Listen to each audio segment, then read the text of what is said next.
Imagine this. You wake up to a world already screaming at you before you've had a chance to remember your own name. Your phone vibrates on the nightstand. Headlines blare about political scandals, celebrity meltdowns, apocalyptic climate warnings, the latest viral humiliation. You scroll, half asleep, your thumb moving on autopilot. You feel it, your heart rate rising, your mind tightening around each outrage like a fist. Somewhere in the labyrinth of servers and algorithms, an invisible audience takes notes. Every pause of your finger, every flare of emotion, is measured, logged, fed into a machine that learns exactly how to keep you here. It notices what makes you seethe, what makes you click, what makes you share.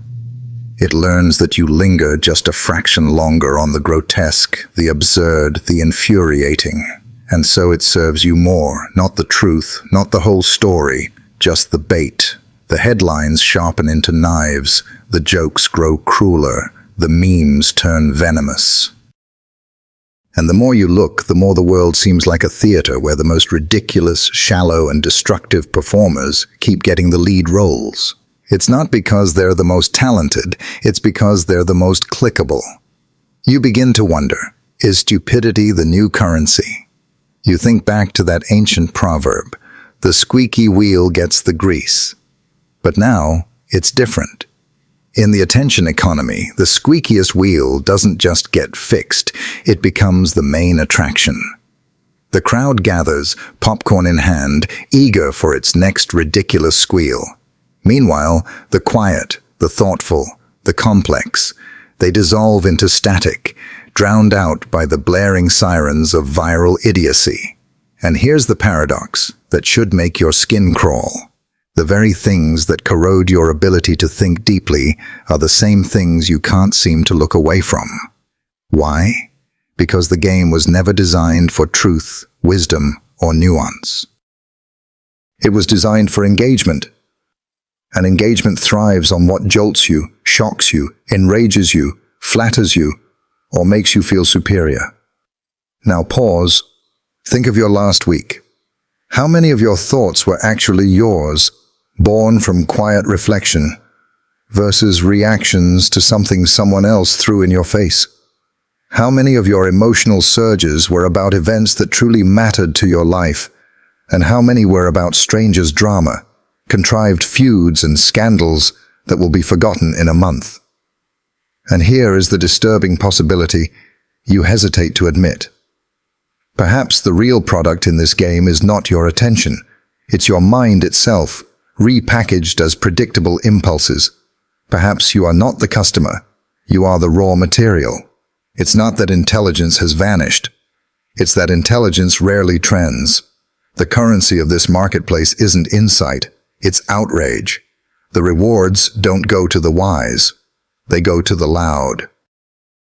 And in a system where noise is rewarded, what incentive is there for truth to survive? Now here's where the ground shifts under you. This isn't just a media problem. This is a human problem. The platforms didn't invent our appetite for the absurd. They exploited it. Our brains evolved to pay attention to threats, gossip, and novelty. Once, these instincts kept us alive. Now, they keep us hooked, caught in a carnival of trivialities, while the tent poles of civilization quietly rot.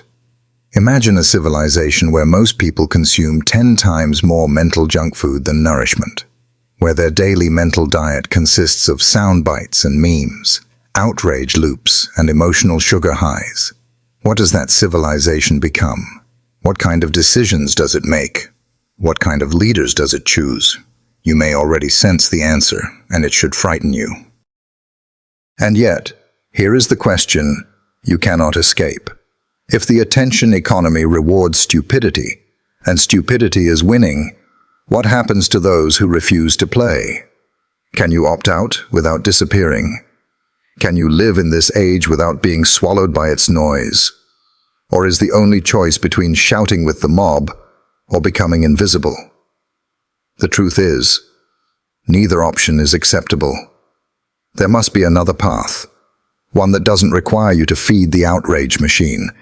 yet still lets you shape your own mind, your own reality.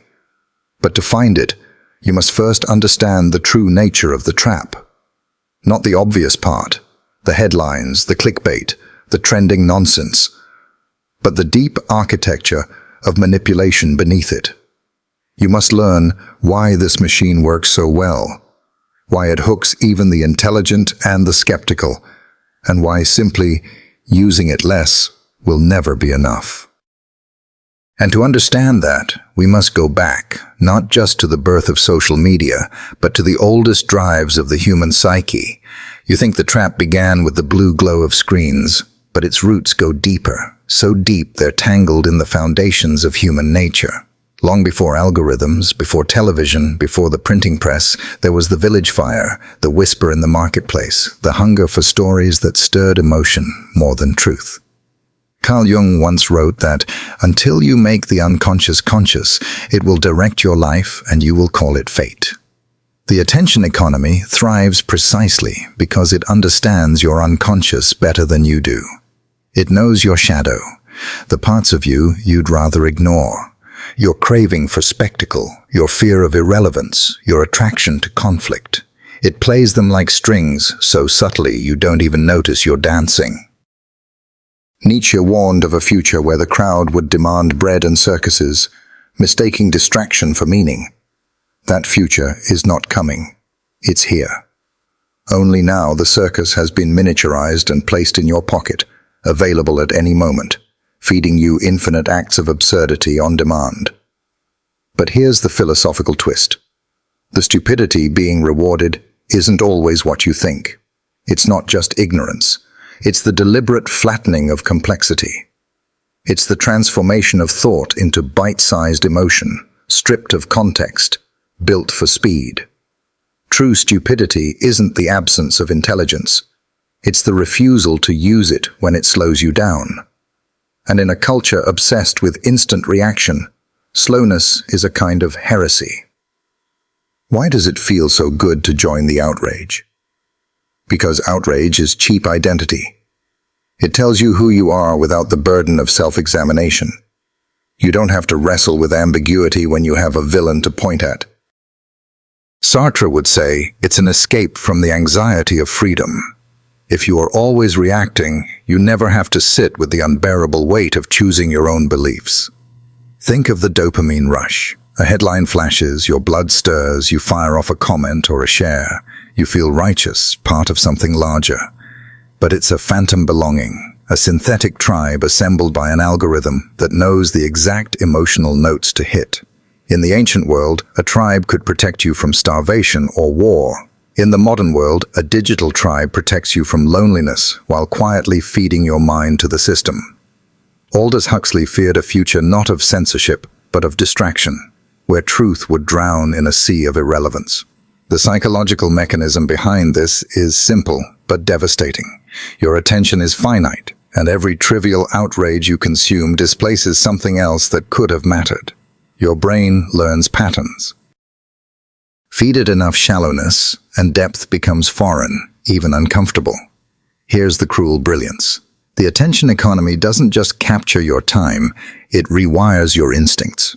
You start scanning for the next hit of novelty, the next absurdity to roll your eyes at. Even when you try to focus, your mind twitches toward refresh, refresh, refresh. It's Pavlov, but the bell is everywhere, and the reward is emotional stimulation, outrage, amusement, shock, envy. And somewhere beneath the noise is a quieter, more disturbing truth. We secretly fear the silence that would come if we stopped, because silence would force us to face questions we've avoided. What if the world's constant chaos isn't just noise, but a mirror? What if the reason we feed on the stupidity of others is that it makes us feel less exposed about our own? Schopenhauer would remind us that the will, the raw, blind force of our desires, does not care about truth. It cares about what feels urgent. And nothing feels more urgent than the things that provoke us. The attention economy simply packages urgency into endless servings, stripping you of the chance to ask whether any of it deserved your attention in the first place. If you trace this far enough back, you find an even more ancient driver: survival. The human mind evolved to detect threat, gossip, and novelty, because in the wild, these were life and death matters. But in the digital age, these instincts have no natural predator to limit them. They spiral unchecked, leaving you with the mental equivalent of an unending sugar binge. You feel full, but you are starving. The outrage machine doesn't create stupidity from nothing. It cultivates it like a crop. It waters it with your clicks, fertilizes it with your shares, harvests it for profit. And with each cycle, it doesn't just exploit your impulses, it strengthens them. You are not just a consumer of the stupidity economy. You are a participant in its growth. But here lies the unspoken danger. If this is the mental diet of a civilization, what happens over decades? What does a society become when its people are trained to reward simplicity over truth, reaction over reflection, volume over value? You already sense the answer, but sensing is not enough. Because knowing the trap exists doesn't free you from it. You must see the full cost, the damage hidden beneath the noise, before you'll ever have the will to escape. And that's where we turn next. You don't notice the corrosion at first. It's not like a sudden crack in a bridge you're crossing.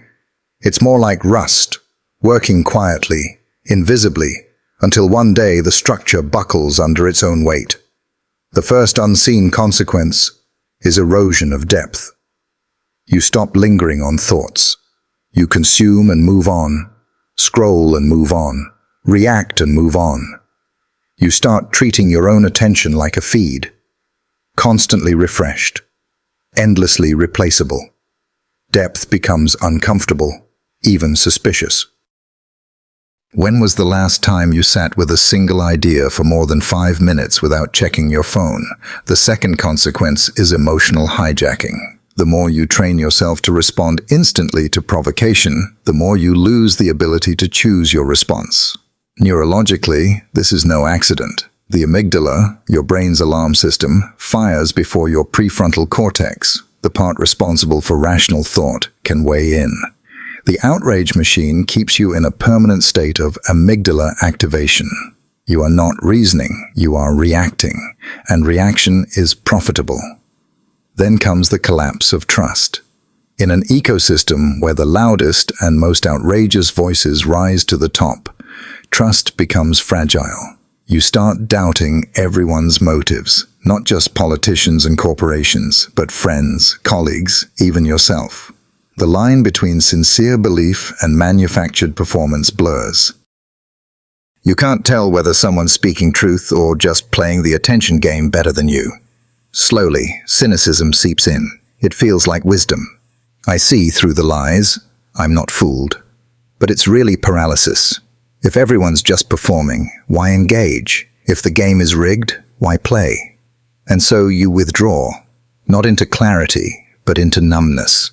There is also the fragmentation of reality. Cognitive biases like confirmation bias and the availability heuristic turn the attention economy into a hall of mirrors. You are shown what you already believe, wrapped in emotional hooks. What you see feels like the truth, because it is familiar, but it is only a curated slice of reality, engineered to keep you in place. Meanwhile, the person next to you lives in a parallel feed, a parallel outrage, a parallel truth. Two worlds, side by side, neither touching the other. This fragmentation doesn't just polarize politics, it polarizes perception. The outrage machine isn't merely dividing opinion, it's dividing reality itself. And when reality fractures, shared meaning collapses. Without shared meaning, collective action becomes almost impossible. Perhaps the most dangerous consequence of all is the theft of your inner voice. You might think you still have it, that quiet compass inside that tells you what you value, what you believe. But how much of what you now believe began as a reaction to something designed to provoke you? When every day you're fed a buffet of ready-made positions, when algorithms track the ones you bite and feed you more of the same, your own mind can become a stranger to you. Over time, you may mistake stimulus for thought. You'll think you're forming opinions, when really you're rehearsing reactions planted there by others. Your inner life becomes outsourced to the feed. The irony is unbearable. A tool that promised to give you a voice has, in subtle ways, taken it from you. This isn't just an individual problem. It's a societal, slow-burn disaster. When enough people lose the capacity for deep thought, for delayed judgment, for nuance, the culture begins to tilt toward decisions made in bursts of adrenaline. Laws are shaped by moral panics. Leaders rise by being entertainers of outrage rather than architects of vision. And slowly, almost imperceptibly, the machinery of civilization begins to favor what is fast over what is wise. The outrage economy doesn't need you to believe anything in particular. It only needs you to keep reacting. In fact, it doesn't care if you contradict yourself. Contradiction is just another form of engagement. And so you can rage against one absurdity today and laugh at the same absurdity tomorrow without ever realizing your own inconsistency. Meanwhile, the parts of your life that actually matter, relationships, purpose, the pursuit of mastery, are quietly starved. Deep work becomes rare. Concentration feels like swimming upstream. Even boredom, which once birthed creativity, is eliminated. You are always occupied, never still. And here's the final chilling consequence. Once you've been trained to live this way, opting out feels like suffocation. The silence is unbearable. You feel invisible. Your absence from the feed feels like erasure, as if you've stopped existing in the eyes of the world. This is the genius of the trap. It doesn't merely hold your attention, it makes you afraid to reclaim it. But fear is the doorway, because if you can step through it, if you can face the emptiness that comes when you stop feeding the outrage machine, you may find something on the other side that the economy of stupidity cannot sell you, cannot measure, cannot take away. To get there, though, you must revolt, not in the way the system expects, not with another outrage, but with something far more subversive. And that rebellion begins now. Rebellion in this context doesn't look like a protest sign or a viral hashtag. Those too can be swallowed by the machine, digested, repackaged, and sold back to you as content. No. The kind of rebellion that actually threatens the attention economy is quieter, slower, almost invisible from the outside. It begins with refusing to play the role you've been assigned. You have been cast, without your consent, as a reactor. Someone whose primary value is the ability to respond quickly, loudly, and predictably. The rebellion begins when you step out of that role, when you stop rewarding the machine with the currency it craves, your impulsive engagement. But here's the counterintuitive part.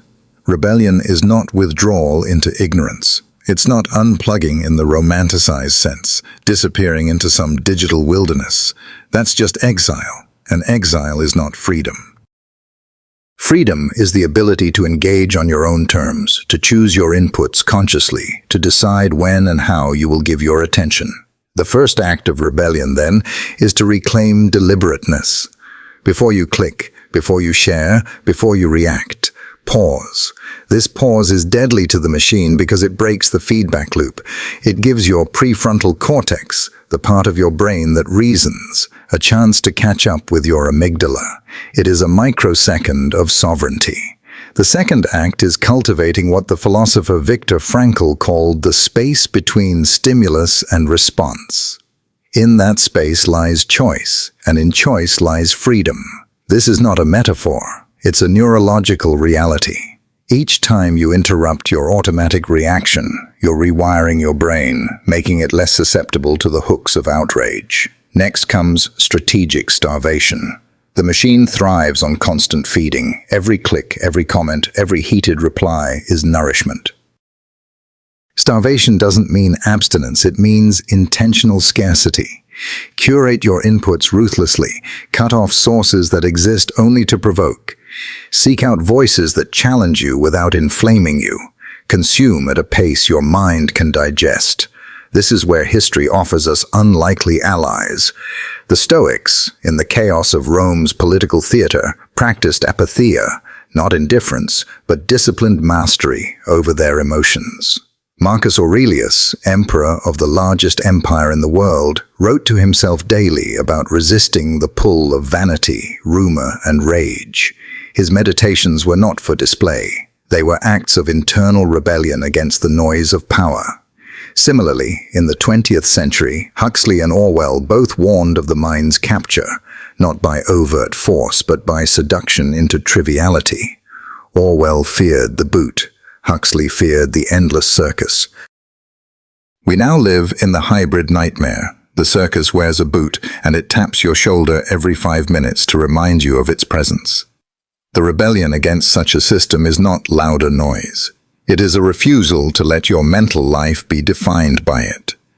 Then comes the most radical act, building something the machine cannot monetize, an inner world that is richer than your feed. This means engaging in long-form thinking, creative work, conversations that aren't recorded or shared. It means choosing activities that are intrinsically meaningful, regardless of whether they generate content. The attention economy's deepest vulnerability is this. It cannot survive on people who do not measure their worth in visibility. If you stop needing to be seen to feel real, you become unprofitable to the machine, and unprofitable users are, in a sense, free. Yet freedom is not passive. If you retreat entirely, the void will be filled by those who thrive on outrage. Rebellion, therefore, also means contribution, but contribution that resists the logic of the system. Instead of feeding polarizing debates, feed complexity. Instead of chasing virality, invest in slowness. Write, speak, create for the few who care deeply, rather than the many who react instantly. There is a strange power in becoming illegible to the algorithms.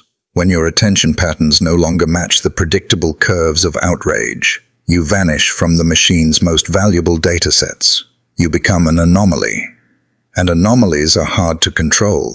Some will call this idealistic. But consider, every movement that reshaped culture began with a small group of people who refused to follow the prevailing incentives.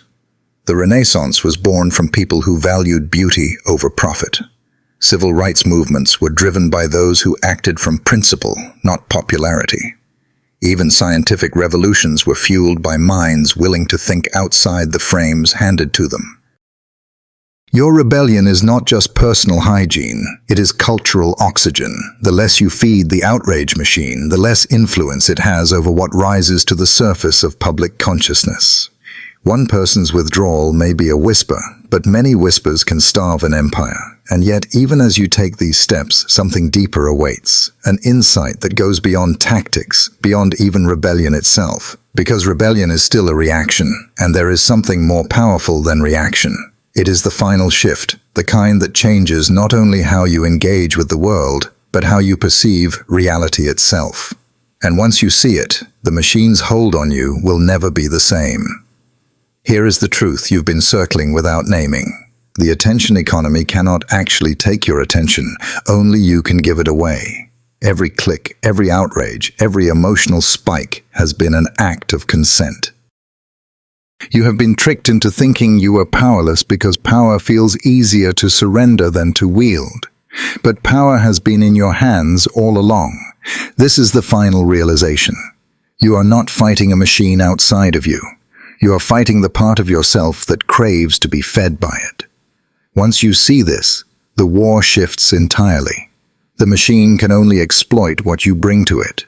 If you bring curiosity without vanity, outrage without impulsivity, connection without performance, it has nothing to sell you. The hooks sink in only because there is a place for them to land. Remove the landing place and they fall away. And here is the paradox that frees you. You don't have to kill your desire for novelty, for story, for connection. Those desires are not your enemy. They are raw human instincts. Ancient, powerful, beautiful when guided.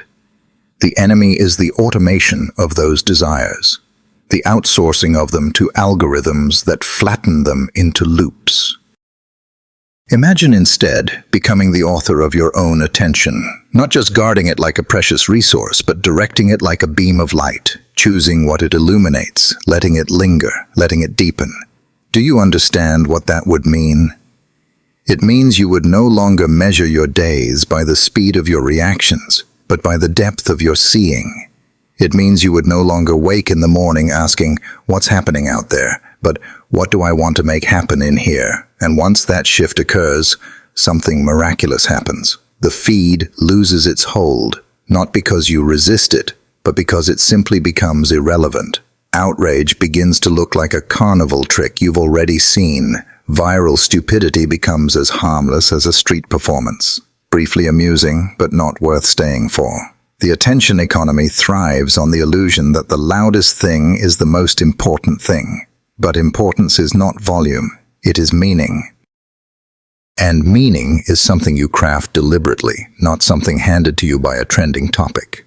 The ultimate rebellion, then, is not just opting out. It is opting into a life so rich, so grounded, so internally coherent that the noise outside becomes background hum. You could, right now, reclaim that sovereignty. You could decide that the next time your pulse quickens from a headline, you will breathe before you speak. You could decide to spend 1 hour a day building something no algorithm can predict. You could decide to measure your worth in the quality of your inner life, not in the quantity of your impressions. This isn't about moral superiority. It's about survival. The survival of your capacity to think, to choose, to see clearly in a culture designed to keep you blinking in the dark. And here's the haunting part. If you don't make this shift, the machine doesn't just win. It becomes invisible. It stops feeling like something out there manipulating you and becomes the lens through which you see everything. At that point, you won't even know you've lost. So ask yourself, what would it look like if you stopped trading your attention for stimulation and started investing it in creation? Would you read more books? Have slower, deeper conversations? Write things no one but you will ever read? Sit in stillness long enough to remember what unmediated thought feels like? The final truth is this. The machine can simulate outrage, humor, empathy, even beauty. But it cannot simulate the inner life you build intentionally. That is yours alone. It will never trend. It will never be monetized. And that is precisely why it is priceless. Walk away, not in anger, not in defeat, but in authorship. Leave the circus without slamming the door, and you will hear something the machine cannot broadcast. The sound of your own mind, unhooked, unhurried, alive. And in that quiet, you might discover that the greatest luxury in the modern world is not to be seen, but to be unseen, free to choose where your light falls.